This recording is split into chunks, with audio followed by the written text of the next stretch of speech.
এবার আমরা দেখব যে কোনো অবজেক্টের গ্রেডিয়েন্টকে কিভাবে মডিফাই করা যায়। তো এই জন্য আমরা প্রথমে এভাবে সিলেক্ট করে নিব যে কোনো গ্রেডিয়েন্ট দিয়ে। এরপর আমরা চলে যাব উইন্ডো মেনু হতে এবং সেখানে আমাদের কালার মিক্সচার প্যালেটটি নিয়ে আসতে হবে। এই জন্য আমরা কালার মিক্সচার ক্লিক করব।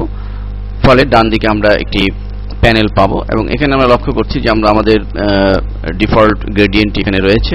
তো আমরা এখানে এই গ্রেডিয়েন্টটি যদি চেঞ্জ করতে চাই তাহলে আমাদের যা করতে হবে তা হচ্ছে এই স্লাইডার ধরে আমরা গ্রেডিয়েন্ট চেঞ্জ করতে পারবো।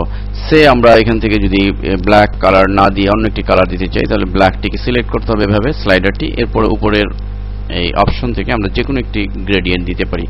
সে আমরা এখান থেকে যদি লাল রঙের গ্রেডিয়েন্ট দিই তাহলে আমাদের একটা লাল হবে, অথবা অন্য কোনো কালার ইয়েলো যদি দিই তো ইয়েলো হবে।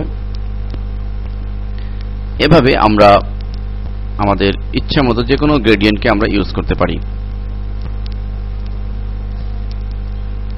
ঠিক একইভাবে আমরা যদি এই গ্রেডিয়েন্টের মধ্যে আরেকটি, এখানে আমরা লক্ষ্য করছি যে 2 কালারের গ্রেডিয়েন্ট, এখানে যদি আমরা 3 বা 4 কালারের গ্রেডিয়েন্ট দিতে চাই তাহলে আমাদের যা করতে হবে এখানে একটি স্লাইডার বাড়াতে হবে। ক্লিক করলে একটি স্লাইডার চলে আসবে এবং এই অবস্থায় এই স্লাইডার সিলেক্ট থাকা অবস্থায় আমাদের কালারকে চেঞ্জ করতে হবে। সে আমরা এই অবস্থায় যদি ইয়েলো কালারটি দিই তাহলে আমরা গ্রেডিয়েন্টে লক্ষ্য করছি এভাবে। এবং কোনো গ্রেডিয়েন্টকে যদি আমরা কম বেশি করতে চাই, সে আমরা যদি ইয়েলো গ্রেডিয়েন্ট স্লাইডারটা ধরে ডান দিকে সরাই তাহলে আমরা লক্ষ্য করছি যে ইয়েলো গ্রেডিয়েন্টটা সম্প্রসারিত হচ্ছে। একইভাবে লেফটে যদি আমরা মুভ করি তাহলে আমাদের গ্রেডিয়েন্টটির ইফেক্টটিও আমরা এখানে পেয়ে যাব।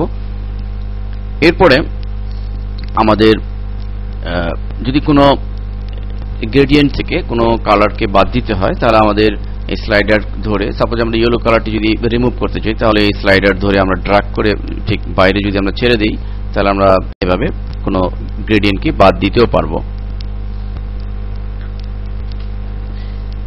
এরপরে আমরা যে কাজটি করব যে এই গ্রেডিয়েন্টটি আমরা ইচ্ছে করলে এখানে এই বক্স থেকে লিনিয়ার নির্বাচন করে দিতে পারি। তাহলে আমাদের গ্রেডিয়েন্টটি হবে এরকম এবং সলিড হচ্ছে সম্পূর্ণ এক কালারের। তো আমরা লিনিয়ার দিলে আমরা এক পাশ থেকে লক্ষ্য করছি গ্রেডিয়েন্টটি হয়েছে। ঠিক একইভাবে রেডিয়াল দিলে আমরা সেন্টার পয়েন্ট থেকে গ্রেডিয়েন্ট হবে। ঠিক একইভাবে আমরা কোনো বিটম্যাপ, আমরা কোনো ইমেজ, পিকচার ইফেক্ট এখানে দিতে পারি। তো এভাবে আমরা আমাদের তৈরিকৃত অবজেক্টের ভিতরে যে কোনো গ্রেডিয়েন্টকে মডিফাই করে আমরা কাজ করতে পারবো।